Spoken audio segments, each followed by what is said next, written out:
Good morning and welcome to our webinar, The Intersection of Domestic Violence or Intimate Partner Violence and Addiction. My name is Maxine Henry, the co-director for the National Hispanic and Latino Addiction Technology Transfer Center. I will be your host for today's webinar. If you were not able to make it to the first part of this series titled Preventing Teen Dating Violence Among Latino Youth, which was hosted by our sister PTTC, you can view the recorded version on their website listed below. Before I introduce you to today's guest presenter, here are some brief instructions about today's webinar. This webinar will be recorded and archived for future playback. It will also be dubbed or closed captioned in Spanish and eventually also in Portuguese. A copy of today's presentation will also be made available after the webinar. The PDF of this presentation will also be on the websites. The lines will be muted throughout the presentation so as to minimize background noise and other interference. When we get to the Q&A portion of our webinar, you will have an opportunity to ask questions by clicking the Q&A box, and I will present your questions to our presenter. We will also be asking you to fill out a brief survey at the end of this webinar. This satisfaction evaluation is important to the work we do and provides us the opportunity to improve our training efforts. Although we did not secure continuing education credits for this event, we plan to do so for future events. A certificate of completion can be sent to you upon request via email after the completion of the satisfaction evaluation. So let's begin. Let's start by introducing the National Hispanic and Latino Addiction Technology Transfer Center and our team. The National Hispanic and Latino ATTC is housed at the National Latino Behavioral Health Association, or NALBA, located in New Mexico. NALBA was established to fill a need for a unified national voice for Latino populations in the behavioral health arena and to bring attention to the great disparities that exist in areas of access, utilization, practice-based research, and adequately trained personnel. The NALBA's executive director is Fred Sandoval. Our ATTC is part of the ATTC network, which is an international multidisciplinary resource for professionals in the addictions treatment and recovery services field. Established in 1993 by the Substance Abuse and Mental Health Services Administration, SAMHSA, the ATTC network is comprised of 10 domestic regional centers, 6 international HIV centers funded by PEPFAR, 2 national focus area centers, and a network coordinating office.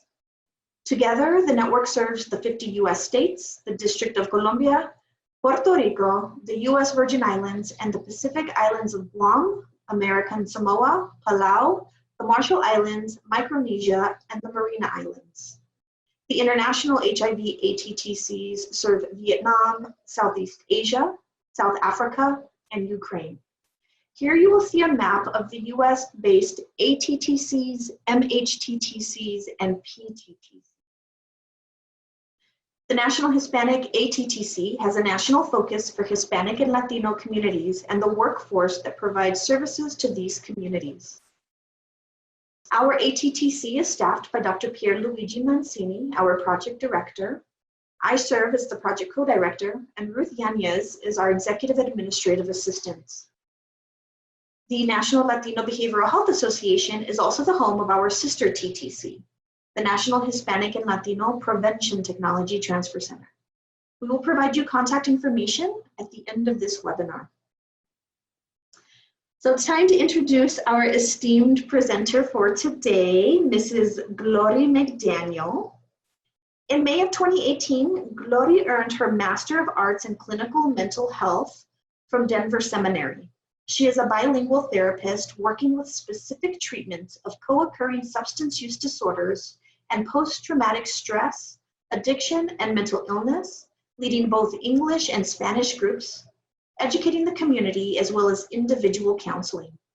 Mrs. McDaniel serves on the board of the Colorado Association of Addiction Professionals, otherwise known as CAP, and is a facilitator for Mending the Soul, groups for women survivors of abuse. Violence counseling and addiction counseling from the Metropolitan State University of Denver in 2013, Glory interned with the Center for Trauma and Resilience, formerly known as Denver Center for Crime Victims, and later joined the Colorado Organization of Victim Assistance as their human trafficking case manager. She believes in helping others by providing supports, counseling, and education on various topics, such as domestic violence, sexual assault, child abuse, anxiety, depression, mental illness, and substance use disorder. Glory's ultimate career goal is to establish a nonprofit and start a shelter for abused women and provide them with necessary skills that will empower them to become self-sufficient and live a happy, healthy, and prosperous life. We are so honored to have you with us again today, Glory. We can have these webinars every week, as far as I'm concerned. Feel free to take it away. Thank you, Maxine. Good morning, everyone. Before I begin this presentation, I want to give you all permission to leave this webinar if this information becomes triggering or uncomfortable. Seek help, call a hotline, call your therapist or friend before continuing to listen to this presentation. Please take care of yourself. This information is hard and needs to be provided, as it will inform us of ways to prevent, help, and know if a person is being abused. So the objectives of this presentation is: what is domestic violence, statistics on domestic violence, 5 types of violence, the cycle of violence, when abuse leads to addiction, and finding help. This presentation will define domestic violence and intimate partner violence, which I will use interchangeably, and provide statistics on the prevalence of domestic violence in the United States. Why do victims of violence stay in this type of relationship? Domestic violence and intimate partner violence do not discriminate between socioeconomic status, race, or ethnicity.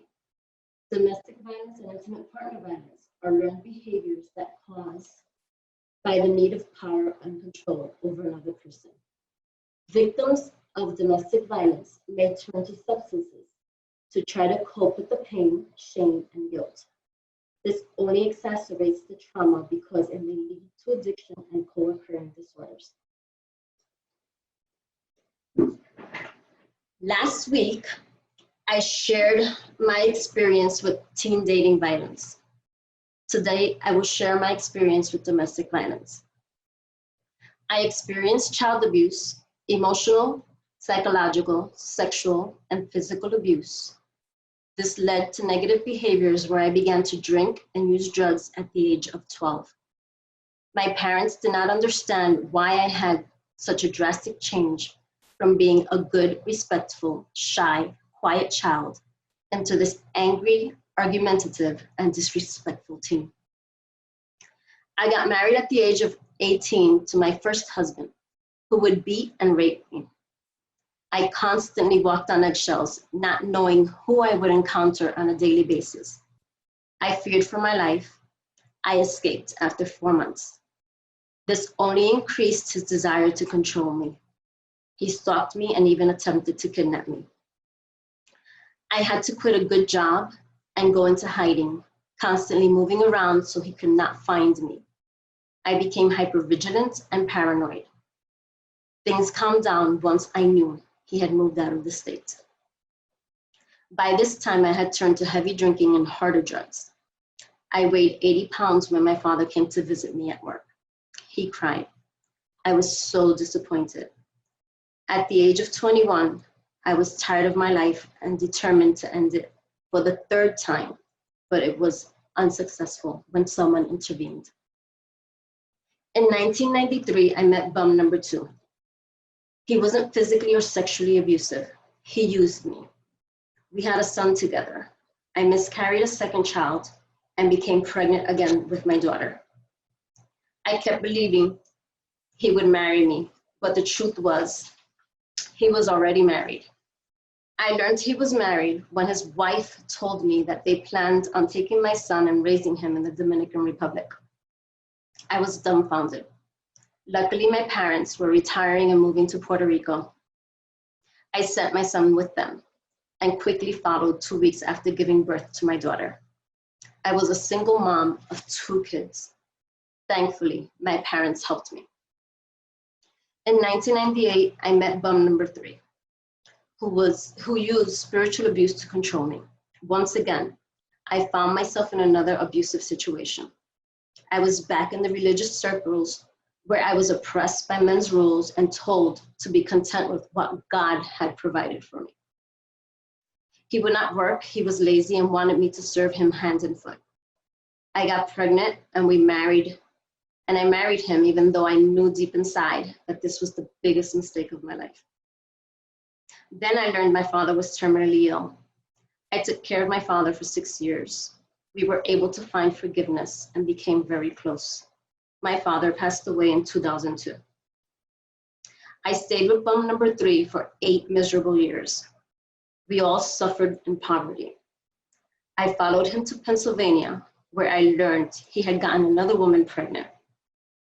I had had enough and got divorced. At that time, I was done with men. I was verbally and mentally abused, made to believe I was never good enough, and I was the one with all the problems. Emotionally abused by being told that I would never amount to anything because I was not smart enough. Financially abused, living in extreme poverty, and being told that I was never satisfied or content with what we had. I was spiritually abused with biblical verses forcing me to submit to my abuser and conform to that lifestyle. And of course, divorce was a sin. Everything I had been taught had been distorted and perverted by these men. In 2006, I met my current husband, the man who has helped me heal, shown me love, treated me with respect, loved me and my children unconditionally. We have been happily married for almost 13 years. I call him my redeemer. I've been in recovery from both alcohol and drugs for 27 years. I have been going through a process of healing for the last 13 years. I share my story to provide hope to others. So let's go on to the presentation. And my first question is, what is domestic violence? The National Coalition Against Domestic Violence defines domestic violence as the willful intimidation, physical assault, battery, sexual assault, and other abusive behavior as a part of a systemic pattern of power and control perpetrated by one intimate partner against another. It includes physical violence, sexual violence, threats, and emotional psychological abuse. The frequency and severity of domestic violence varies dramatically. Domestic violence is a pattern of behavior in which one person attempts to control another through threats or actual use of physical, verbal, or psychological violence or sexual assault on their current or past intimate partner. Domestic violence means an act or threatened act of violence upon a person with whom the abuser or perpetrator is or has been involved in an intimate relationship. Domestic violence includes any other crime against a person or against property or any manipulation, municipal ordinance violation against a person or property. When used as a method of coercion, control, punishment, intimidation, or revenge directed against a person with whom the abuser or perpetrator is or has been involved in an intimate relationship.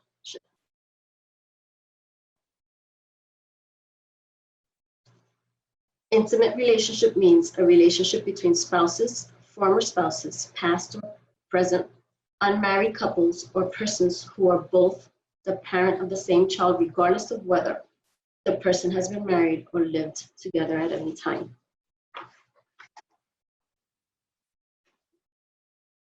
The National Coalition Against Domestic Violence provides statistics. In the United States, an average of 20 people experience intimate partner physical violence every minute. This equates to more than 10 million abuse victims annually. 1 in 4 women and 1 in 9 men experience severe intimate partner physical violence, sexual violence, stalking, with impacts such as injury, fearfulness, post-traumatic stress disorder, use of victim services, contraction of sexually transmitted diseases. 1 in 3 women and 1 in 4 men have experienced some form of physical violence by an intimate partner. 1 in 7 women and 1 in 25 men have been injured by an intimate partner. 1 in 10 women have been raped by an intimate partner. Data is unavailable on male victims of rape. 1 in 7 women and 1 in 18 men have been stalked. Stalking causes the target to fear she, he, or they, or someone close to him, her, or them will be killed or harmed. Domestic violence is prevalent in every community and affects all people regardless of age, socioeconomic status, sexual orientation, gender, race, religion, or nationality. Physical violence is often accompanied by emotionally abusive and controlling behavior as a part of a much larger systemic pattern of dominance and control. Domestic violence can result in physical injury, psychological trauma, and even death. The devastating consequences of domestic violence can cross generations and last a lifetime. There are 5 types of domestic violence: physical, sexual, psychological, financial, and spiritual. Physical violence or physical abuse can be broadly described as the use or threat of physical violence to control another person, particularly a spouse or intimate partner. Intimate partner victimization is correlated with a higher rate of depression and suicidal behavior. Only 34% of people who are injured by intimate partners receive medical care for their injuries. Examples of physical violence can include pushing, shoving, slapping, biting, kicking, choking, pinching, pulling hair, hitting, grabbing, beating, stabbing, shooting, purposely locking the victim out of the house, abandoning in dangerous places, throwing objects, destruction of property, subjecting to reckless driving, threatening with a weapon, refusing victim help when sick or pregnant, any physical restraint, purposely cutting off victim's hair, use of an object to inflict pain, punishment, or intimidate. Sexual abuse is unwanted sexual activity with perpetrators using force, making threats, or taking advantage of victims not able to give consent.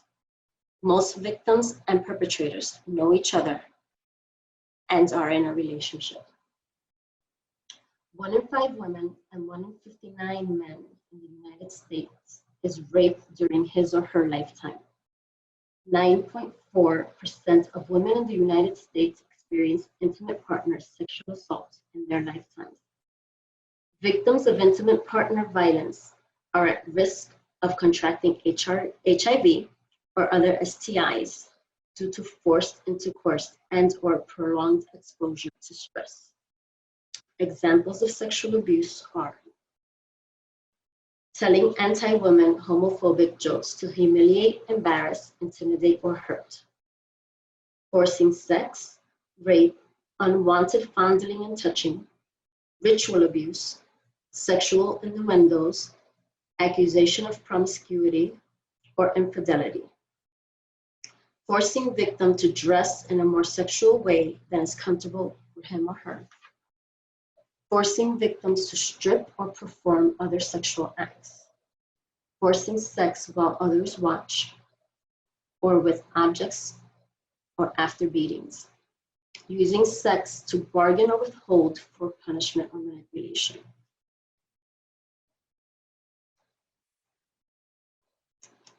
Here's our first polling question.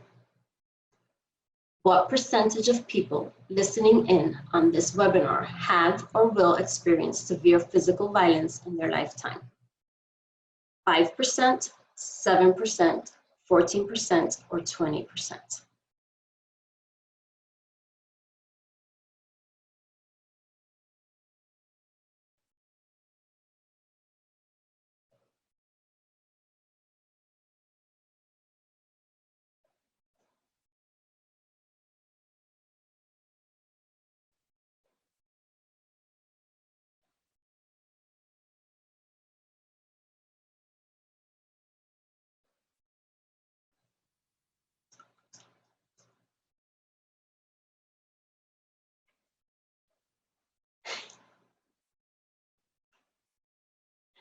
Thank you for participating in our first polling question. Assuming the participants in today's webinar are representative of the general population, nearly 1 in 5, almost 20% of you will have or will suffer severe injury due to domestic violence during your lifetime. In the US, an incident of physical abuse by a domestic partner occurs about once every 3 seconds, less time than it took to read the sentence.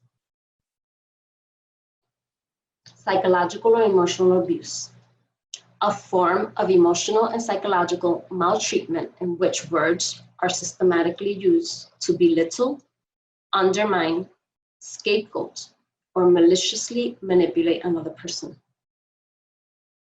Victims of intimate partner violence lose a total of 8 million days of paid work each year. This equals to 32,000 full-time jobs. Intimate partner violence is estimated to cost the US economy between $5.8 billion and $12.6 billion annually. Between 21 to 60% of victims of intimate partner violence lose their jobs due to reasons stemming from the abuse. Between 2003 and 2008, 142 women were murdered in their workplace by former or current intimate partners. This amounts to 22% of workforce homicides among women. Examples of emotional abuse: ignoring emotionally, yelling at for small actions, calling victims' names, using put-downs, demeaning, constantly over-criticizing or telling victim she or he is fat, ugly, or stupid, telling victim she or he cannot do certain things well, threatening, harassing, isolating from friends and family, forbidding to socialize, drive, work, or make certain decisions, threatening suicide or homicide, threatening abandonment, kidnapping of children, calling social services or law enforcement, outing, hurting family, friends, and or pets, manipulating with lies and contradictions, punishing with withholding affection or appreciation, not encouraging victim to build self-esteem, little or no communication, blaming, humiliating in public or private, stalking, setting time limits, preventing victims from leaving the house, disconnecting the phone or taking away cell phones, hiding the car keys, preventing victims from going to a place of worship or praying, abusing a pet, destroying victims' treasures. Financial abuse, a common tactic used to gain power and control in a relationship.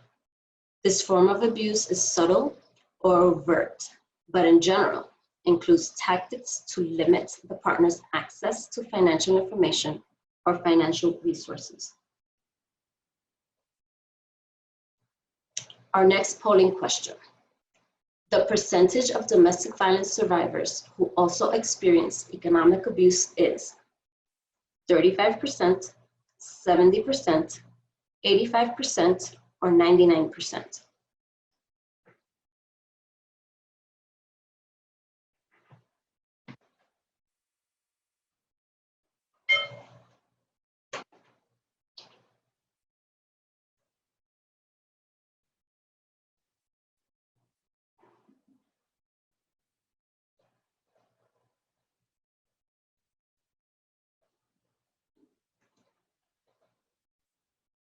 Okay, so the correct answer is 99%, and 14% of you got it right.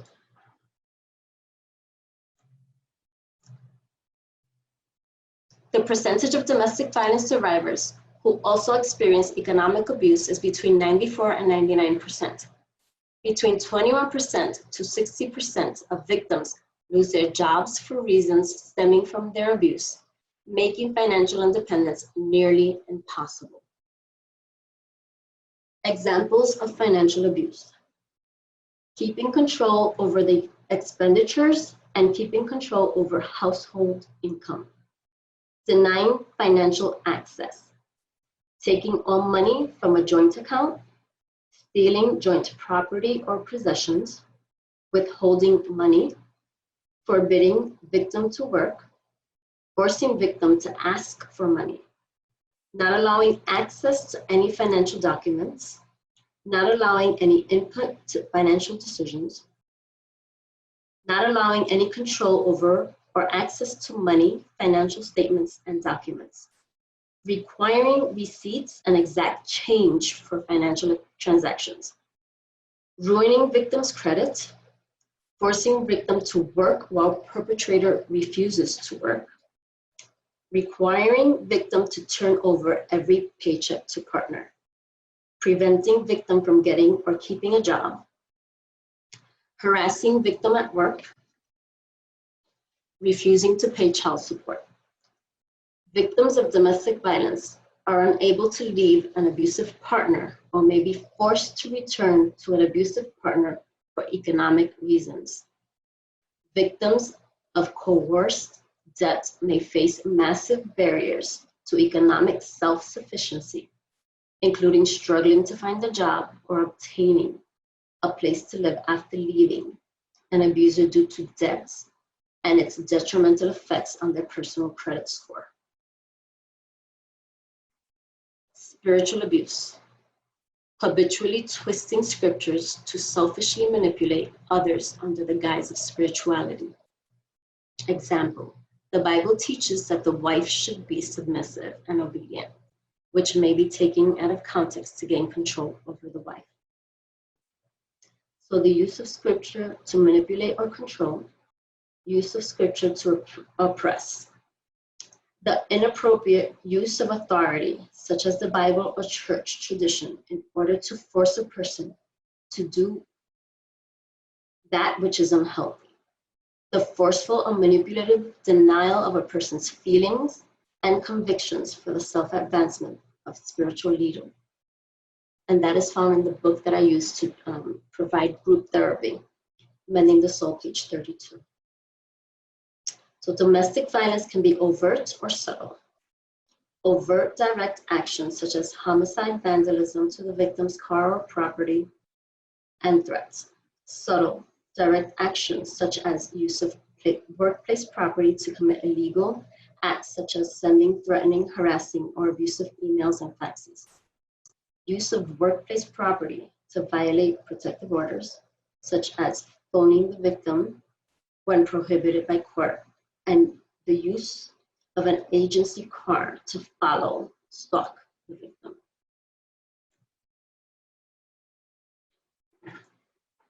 So here's a slide that helps us understand the cycle of abuse. So some have a 4-phase cycle of abuse, which is tension, buildup, explosion, remorse, hearts, flowers, or honeymoon.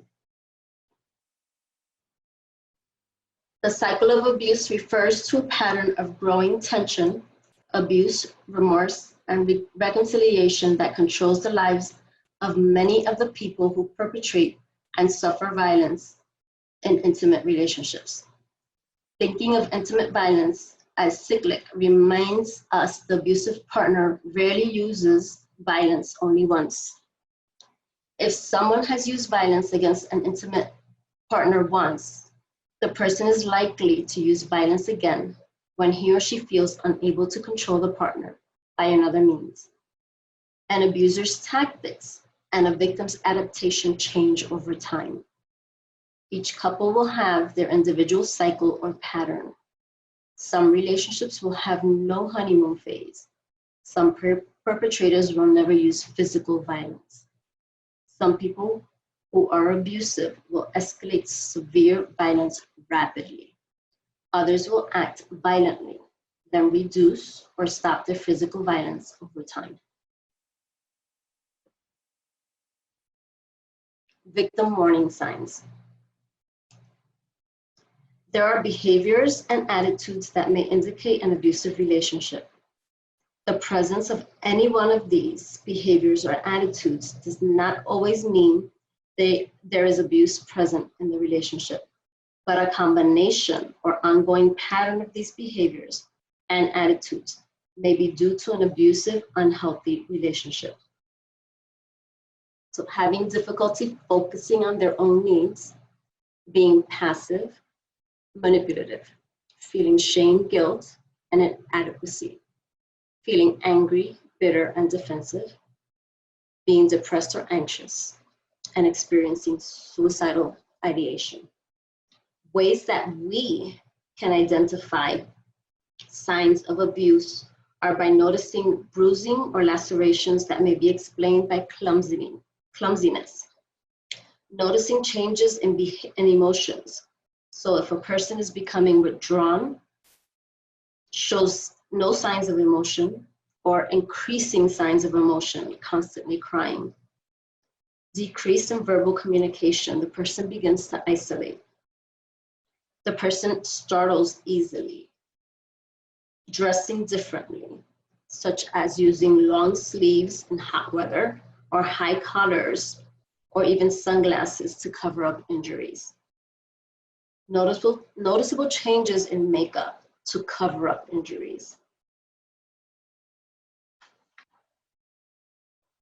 Possible effects include fear, anger, feelings of isolation, low self-esteem, loss of trust, and re-victimization. We will now show you a video that will help you understand the brainwashing that takes place in domestic violence.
I know this video was a little bit long, but it was a great depiction of how it works with the perpetrator.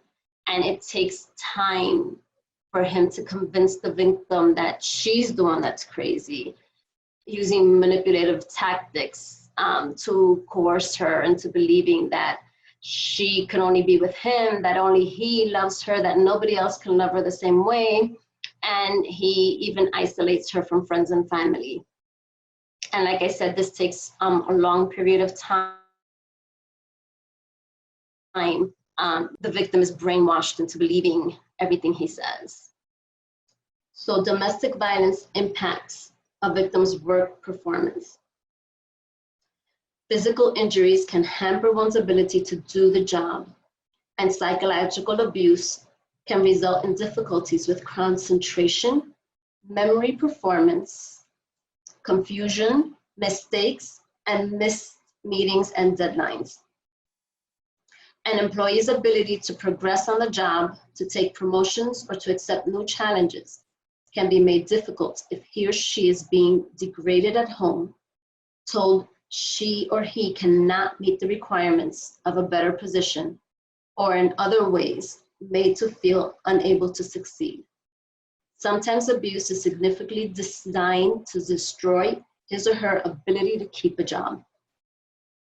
37% of women who experience domestic violence report This abuse had an impact on their work performance in the form of lateness, missed work, keeping a job, or career promotions. A study of survivors of domestic violence found that abusive partners harassed 74% of employed abused women at work.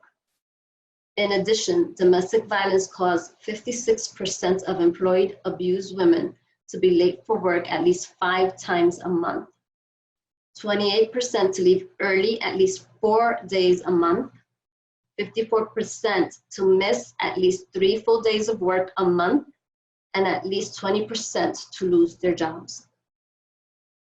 Approximately 13,000 incidents involving domestic violence at work occur each year.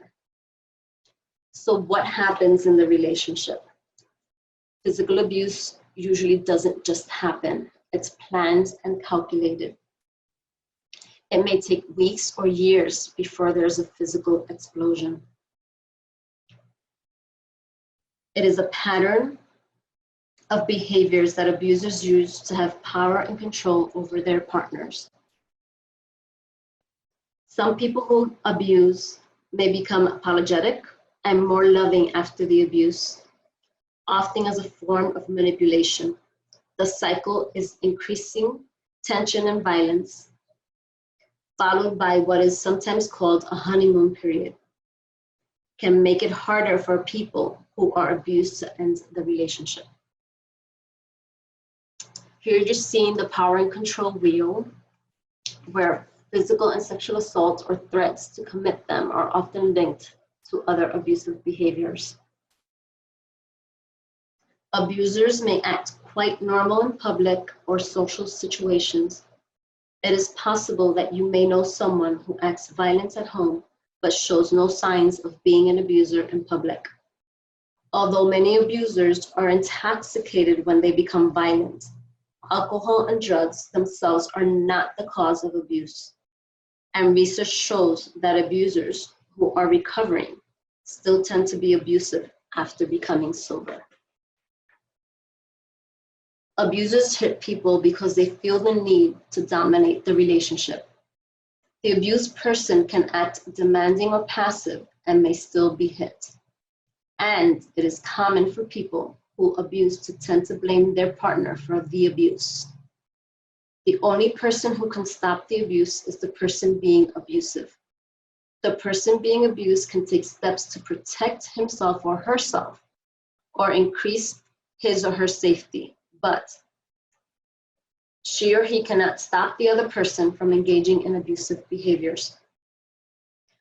Violence is a behavior learned in abusive families, on the schoolyard, from the media, and from many other violent social behaviors. On a hopeful note, violent behavior also can be unlearned. People who believe that violence is an acceptable behavior can also learn that it is not acceptable.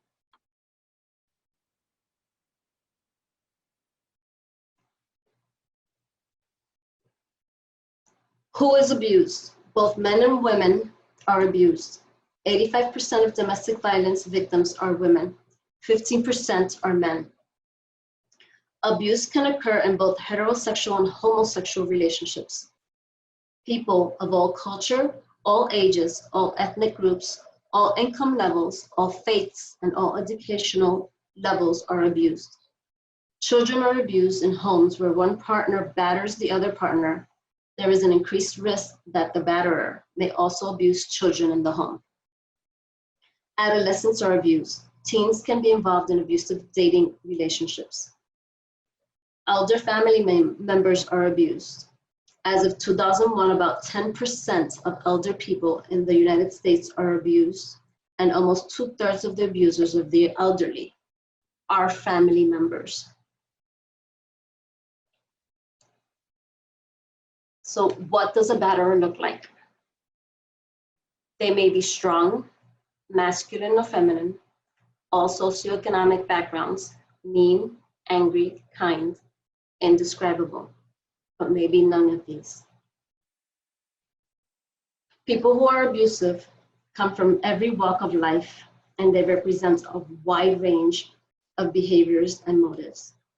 People who are abusive are people of any age, sex, race, income level, education level, faith, and occupation. The incidence of domestic violence in gay and lesbian relationships is approximately the same percentage as in heterosexual relationships. Why someone abuses. The reason a person is abusive are complex, a mix of psychological and cultural factors. Most abusers are jealous to the point of intrusion into every aspect of the partner's lives, yet they remain insecure about their partner's love and loyalty. Many abusers are very charming, personable, calm, and controlled when they are not being violent. They have learned to be this way because it allows them to get what they want and to talk their way out of situations that might have negative consequences for them. Most abusers believe that violence releases or fixes them. Using violence often gives an abuser a sense of control when they feel out of control. Many abusers are unable to identify the majority of their feelings except anger. Typically, the abuser turns fear, sadness, and even joy into anger. People who are abusive believe they didn't do anything wrong. They won't get caught. They can talk their way out of anything. And if they can't talk their way out of it, the consequences will be light. While many people who are abusive love their partners and do not want to use violence, others do not love their partners and feel comfortable using violence and abuse. They also do not care whether their partners stay or leave. The motives for using violence and abuse vary, as do the techniques they use, from yelling, pushing, shoving, and hitting to using weapons. People who are abusive also use good behavior as a technique to get what they want. They may buy presents, say I'm sorry, or cry after they have been abusive, or even promise to stop violence or go to counseling. Typically, the good behavior and the abusive and violent behavior develop into a pattern of cycle over time. Each person has a different pattern. After several incidents of violence, the abusive partner can describe and to some extent predict the pattern.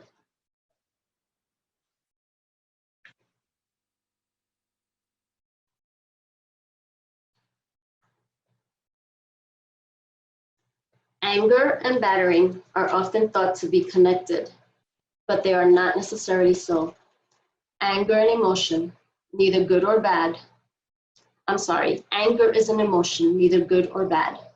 Battering is a behavior, one of the many choices of behavior that a person has in response to anger. Battering is not so much about anger as about control over another person. One can engage in battering without being angry, such as from a place of fear or insecurity. Battering occurs from the deep core belief that one is entitled or has the right to control another person. Characteristics that may help identify a potential abuser. While there is no behavior nor single personality type that defines a person who abuses, there is a combination of factors and behaviors that oftentimes are found to be characterized by men and women who are abusive. Equally important to note is that many people who abuse never view themselves or their behavior as violent or abusive.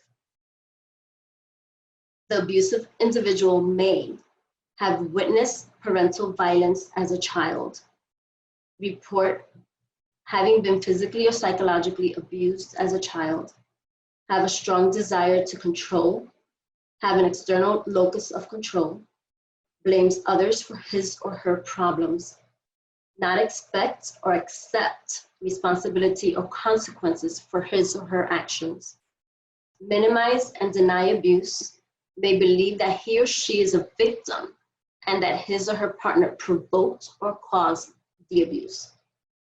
have poor impulse control, loses his or her temper frequently and more easily than seems necessary, have low self-esteem, be emotionally isolated, be emotionally dependent on his or her partner, display violence against other people, including violence against former partners, his or her mother, have no sense of violating another's boundaries, have limited tolerance for frustration, have poor stress management skills, experience guilt or remorse, drink alcohol or use drugs in excess, push for quick involvement and commitment, display an unusual amount of jealousy when the mate is not with him or her, experience depression, often in secret, lack conflict resolution skills, appear to have a dual personality, alternating between extreme tenderness and extreme aggressiveness, have a sense of overkill in his or her cruelty or in his or her kindness, turn hurt into anger, have no ability to trust, nurture, listen, or empathize. Some abusers may possess rigid thinking, beliefs, expectations, and may believe in male supremacy and the stereotypical masculine sex role of dominance in the family. Women who are abusive fall into several categories. Self-defending, they act out of fear. Mutually violent incident. Predominant aggressor, act out of rage. Angry, retaliating, retaliate prior to abuse. Victim, PTSD, act out of fear due to flashbacks. So why does the victim stay? Pressure from society, cultural background, and religious beliefs. Fear of losing custody of children, financial despair, shame and guilt. The challenges and effects of leaving an abusive situation is very hard to do. A victim of domestic violence does not stay in the relationship because she or he likes the abuse. They are mainly circumstances and factors that impact the difficult decision and act of leaving the abusive relationship. And when a victim leaves an abusive relationship, she or he is at a 75% greater risk for being killed by his or her partner. The abuse also does not always end once she or he has left the relationship. There are many possible barriers to a victim leaving an abusive situation. Fear for his or her own life and the lives of those she loves. For example, children, family, friends, and even pets. Fear that no one will believe him or her. The abuser appears as a good person in public. Fear that the abuser will take the children away or call social services. Fear that the abuser will find him or her. Fear that she or he always will be looking over their shoulder. Fear that law enforcement will arrest him or her and take the children. Fear that they will be deported or threatened with deportation if they're undocumented immigrants. Fear that the abuser will out the victim to family, friends, neighbors, and employers. Fear that she or he may face retaliation or the loss of needed care if she or he is a person with a disability being abused by a caregiver. Fear that the abuser will deny the abuse when asked about it and that others will blame the victim and think that the victim is crazy. fear of making it on their own, as the victim has low self-esteem, low self-confidence, and low personal power. Many abusers seek to control their partners by emphasizing their incompetence and repeatedly stating that their partner would be unable to function independently, because women often define themselves by the success or failure as a wife or mother. When things are not going well at home, they may take responsibility for troubled relationship and feel lower self-esteem. Fear of losing societal or socioeconomic status. The victim doesn't leave because of frequency and severity of the abuse. Abuse is unpredictable. It may occur frequently over short periods or only once in a while. The abuser may promise the victim that this time will be the last.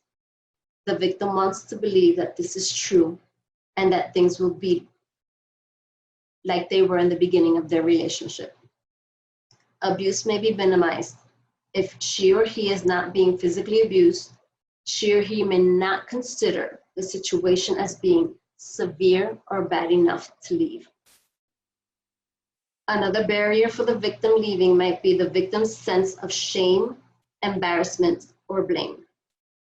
The victim doesn't think anyone will believe or understand him or her, or will wonder how she got into such a relationship and question as to why she hasn't already left. Family and friends continually blame the victim for the abuse by asking, "Why don't you just leave?" Or "Why did you make him so mad?" The abuser has told the victim that the abuse is their fault, and the victim believes it. The abuser wasn't abusive in the beginning, so it must be the victim's fault. The victim believes she or he can make the abuse stop if she or he can just get it right by anticipating the abuser's every need and comply with those demands. Family and friends are angry with the victim for staying in the relationship and have withdrawn their support. The victim feels even more isolated and alone and believes she has no one. The victim may be embarrassed about some of the things she has done or was made to do in the relationship.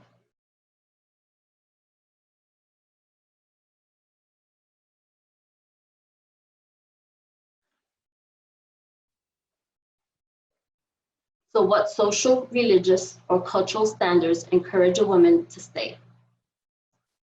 Women are believed to be rescuers. They can fix the abuser. The wife should be financially dependent on her husband. As a Hispanic female, that was one of the things that I was told, and I did believe for a time. A woman's identity is dependent on her marital status. Men are viewed as head of the family. That was definitely a religious, spiritual belief that was installed in my head for many years. So why do men stay? They're strong and they can take it. Assume things will get better if I'm patient and pay attention with her needs. Afraid they may lose home, children, and assets. If I just work hard at the relationship, it will get better.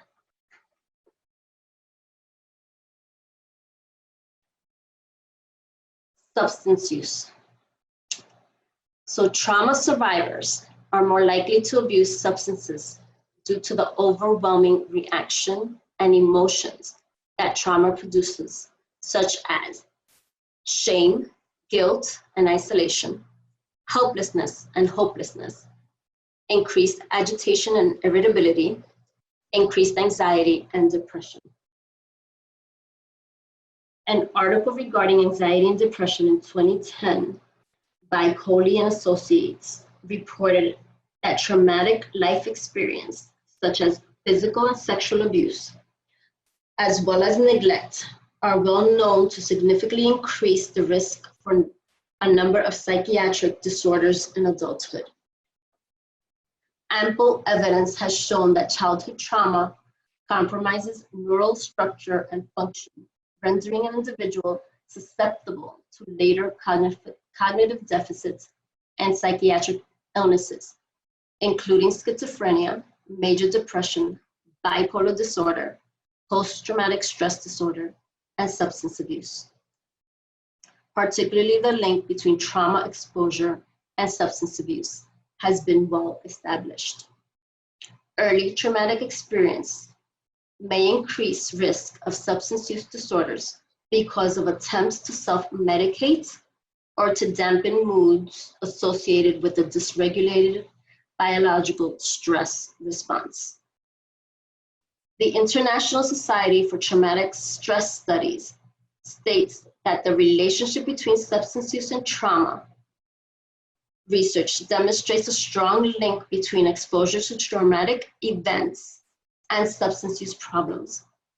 Many people who have experienced child abuse, criminal attacks, disasters, war, or other traumatic events turn to alcohol or drugs to help them deal with the emotional pain, bad memories, poor sleep, guilt, shame, anxiety, or terror.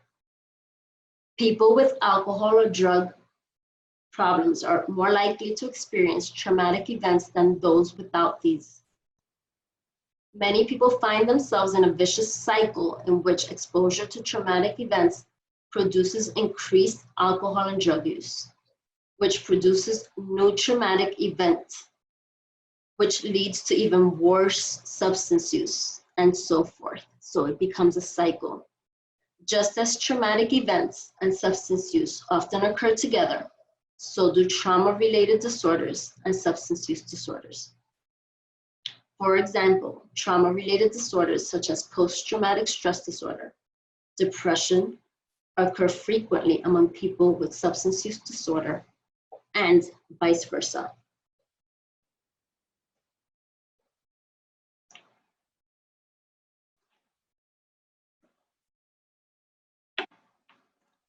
So this is provided by NIDA, and it's a brain scan that shows a healthy brain a month after using cocaine and 4 months after using cocaine.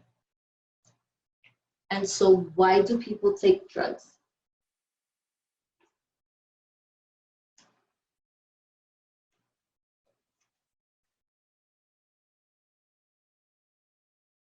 This is provided also by NIDA, and it's just an illustration of how the brain reward dopamine pathways work. And it can be connected and correlated with eating food and using drugs. So why do people take drugs? In general, people take drugs for a few reasons. To feel good. Drugs can produce intense feelings of pleasure. The initial euphoria is followed by other effects, which differ with the type of drug used. For example, with stimulants, such as cocaine, the high is followed by feelings of power, self-confidence, and increased energy. In contrast, the euphoria caused by opioids, such as heroin, is followed by feelings of relaxation and satisfaction. They use drugs to feel better. Some people who suffer from social anxiety, stress, and depression start using drugs to try to feel less anxious. Stress can play a major role in starting and continuing drug use, as well as relapse in patients recovering from addiction. They use drugs to do better. Some people feel pressure to improve their focus in school or at work, or their abilities in sports. This can play a role in trying or continuing to use drugs, such as prescriptions, stimulants, or cocaine. Others use drugs as a part of curiosity and social pressure. In this respect, teens are particularly at risk because peer pressure can be very strong. Teens are more likely than adults to act in risky or daring ways to impress their friends and to show their independence from parents and social rules. The use of alcohol or drugs can provide a temporary distraction and relief from traumatized people who may be suffering from very serious and even debilitating problems across multiple areas of their lives, including thoughts, feelings, bodily experiences, relationship to self and others, and behaviors. However, this relief is only temporary, and the use of substances to reduce symptoms ultimately can be harmful. Substance abuse reduces a person's ability to concentrate and to be productive in work and life in general, to sleep restfully, and to cope with traumatic memories and express stressors. Substance abuse can increase emotional numbing, social isolation, anger, and irritability, depression, and the feeling of needing to be on guard.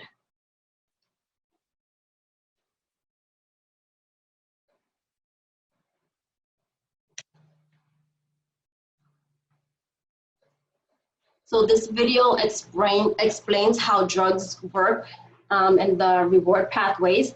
We're not gonna have time to see it, but it will be in the presentation, and there will be a link in the chat box if you wanna view it later.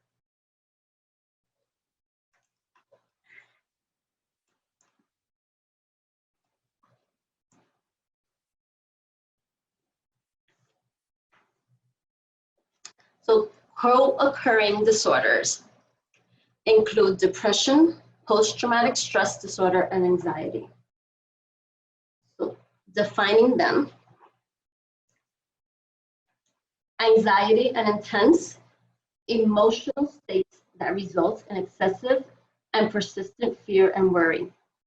For trauma survivors, anxiety can be associated with the profound fear that the abuse will occur again.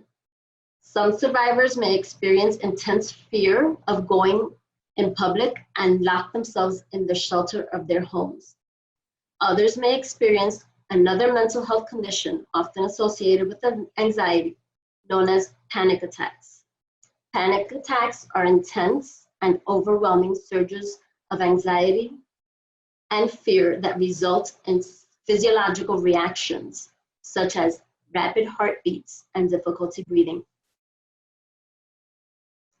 Post-traumatic stress disorder is a mental health condition triggered by a traumatic event. Symptoms can emerge months or even years after the trauma. Common symptoms include flashbacks, nightmares, intense distress when exposed to sights, sounds, or smells that trigger memories of the trauma, and bodily reactions when reminded of the trauma. Depression can be described as a persistent feeling of deep sadness. Common symptoms include prolonged periods of sadness, feelings of hopelessness, unexplainable and uncontrollable bouts of crying, significant weight loss or weight gain, lethargy, emotional apathy, or lack of interest and pleasure in previously enjoyed activities. Depression can have a negative impact on a person's day-to-day functioning and can result in poor school or work performance, as well as friendships and relationship problems. So treatments for anxiety can be cognitive behavioral therapy, which is an example of a type of psychotherapy that can help people with anxiety disorders. Treatment for depression can be, along with medication, also psychotherapies, to include cognitive behavioral therapy, interpersonal therapy, problem-solving therapy. The treatment for PTSD, along with medication, is talk therapy, both working together with the therapist.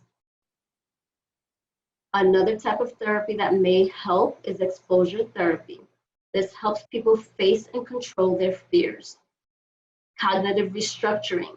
This helps people make sense of bad memories. I have found personally that EMDR has helped me in therapy. So how can we help an abused person? The first and most important thing is to believe their story, not minimize their danger. Don't hold them to your standards. Do not recommend marital counseling, and don't tell them to leave. They are not the cause of the violence. They deserve love and respect. They can regain control of their life, and they are worth the change. The abuse has broken the marriage covenant.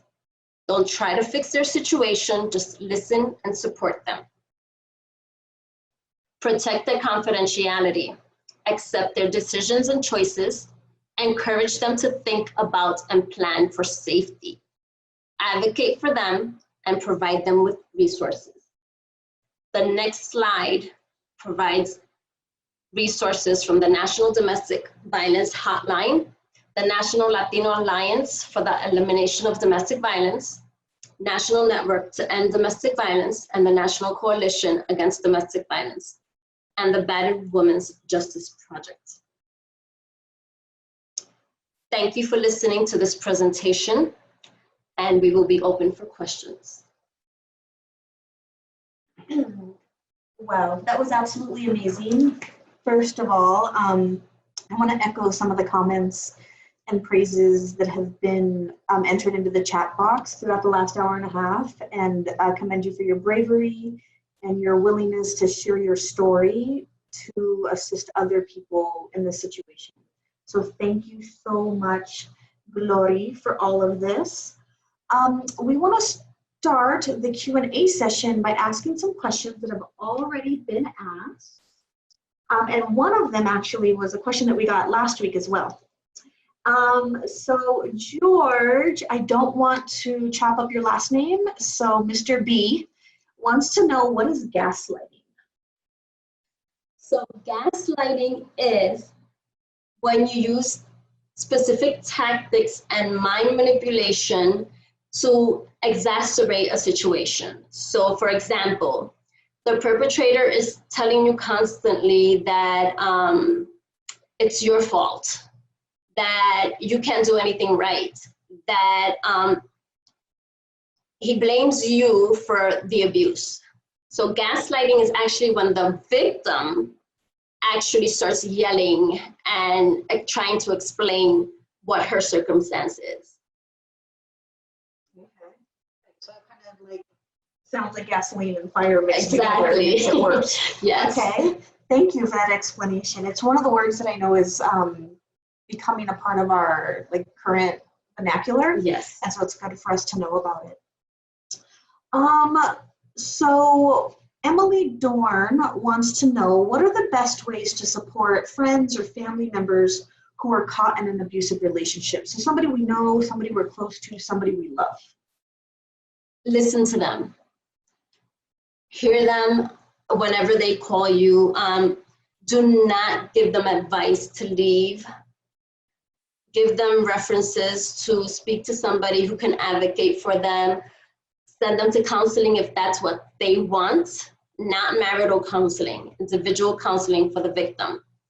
Try to do safety planning with them. So there's a safety plan worksheet where you can list important phone numbers, start saving documents like the birth certificate, social security number, passports, important documents that would be hard to get once you plan on leaving. So to start helping them prepare, and definitely just be there for them is the most important thing.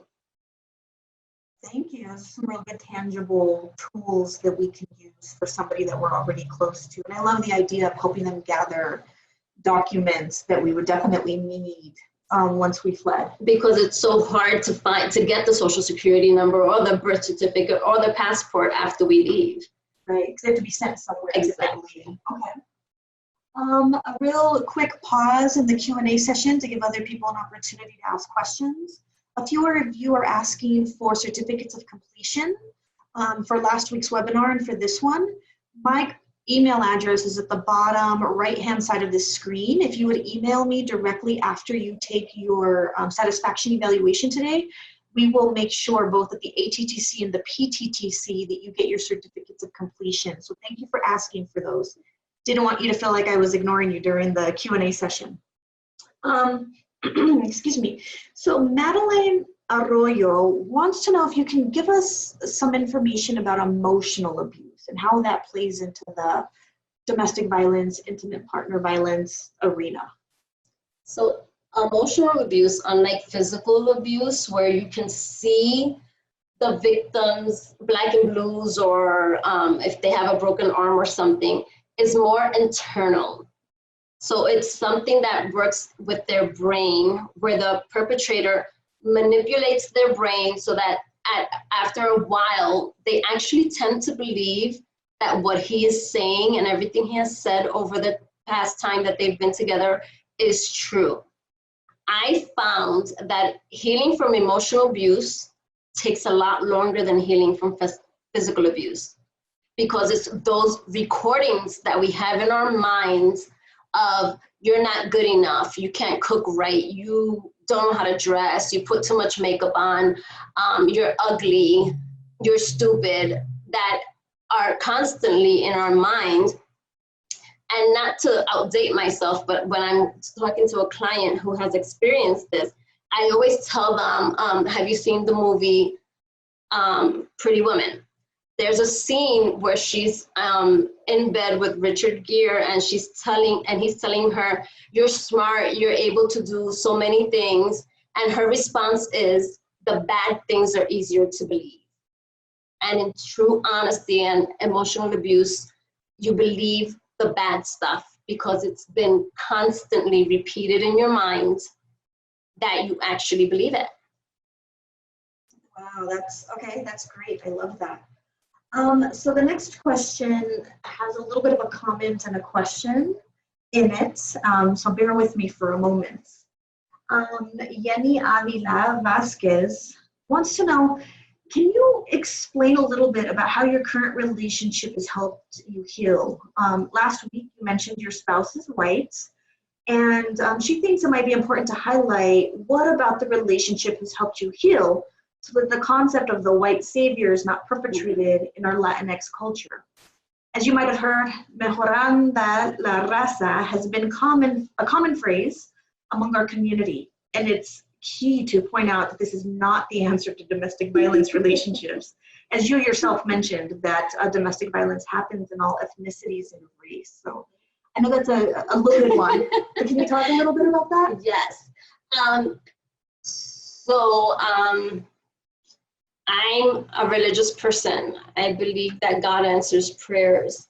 And so after I had given up on men, I myself chose not to date any other Hispanic males because all of my previous abusers had been Hispanic. Not to say that Hispanic men are bad. No, I'm not saying that. And I want to be very clear about that. There are many Hispanic good men. I chose a white man, and because he fell in love with me first. So it wasn't that I went looking for him. He found me.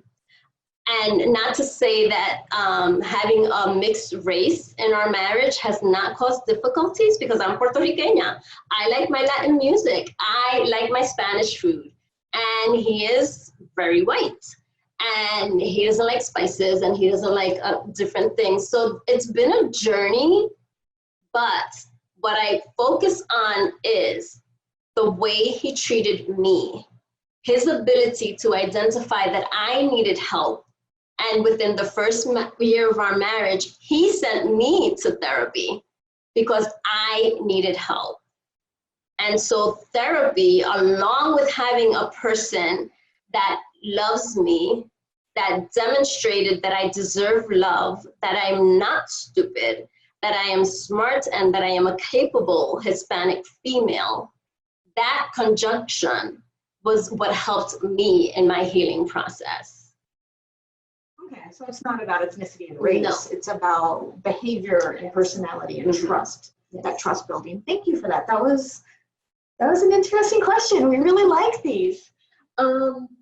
Okay, so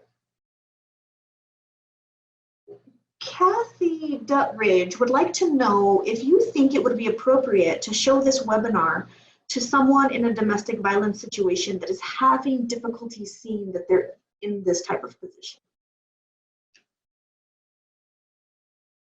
It depends on where they're at, first of all. I think the first video that I showed is a great depiction of how domestic violence works. And if you're gonna show it, be with them and make them aware that if any of this is triggering, you can stop it at any time. And they can come back to it when they're ready. Not everybody's ready to see reality for what it is. Right. No, I think that's powerful.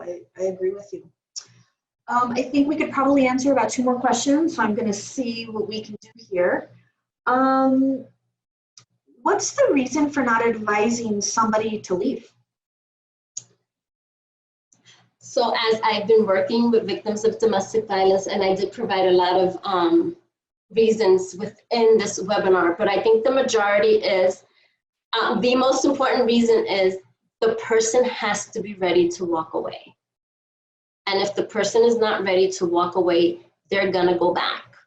And there is a statistic that says that a victim returns to her perpetrator 7 times during the process of leaving an abusive situation. For a religious and spiritual person, it takes 13 times for them to leave the abusive situation. So the person has to be ready, and not because others have told the person you have to leave. They themselves have had to have seeking resources, learning about the situation, and even seeking counseling. So it could add more stress. Yes. Okay. And fear, because statistics show that after they leave, it's when most of the injuries and even death occurs. I heard you say 75% increase in that risk. Yes. Wow. So here's an interesting question. How might you suggest that we work with CPS or Child Protective Services when they see a victim as quote unquote failing to protect the children and seeing them as abusive to their children, just as the abuser is seen? How might we work with those other agencies? So as a mandated reporter, I have to report child abuse and neglect, which is very difficult when working with a victim of domestic violence.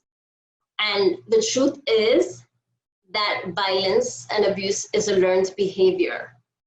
And after a time, the victim is tired of being perpetrated on. And so what she does is she becomes the perpetrator. And so identifying that she is behaving in this way may help the victim understand what she's doing. Definitely providing family counseling for the victim and the children, separate from the perpetrator. And acknowledging and understanding that the victim has been in this circumstance. We don't know how long they've been perpetrated on, or if this was child abuse, or what other types of abuse the victim may have.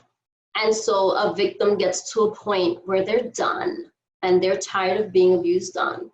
And so they project their anger upon their kids.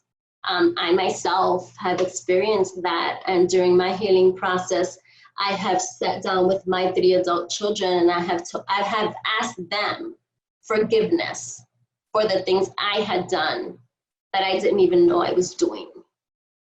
Wow, powerful. Okay, thank you. So maybe even, working with like local agencies to help them watch these webinars and to see also from that other perspective. A lot of people don't understand domestic violence, and right away they want to separate the the mom from the children, and a lot of education is needed with CPS, DHS, and even law enforcement. Yeah, no, that's great. So I don't think we're going to have time for all of the questions, and they are some pretty amazing questions. Let me tell you, this audience is very in tune and engaged with what you're saying, which speaks a lot to you as a presenter.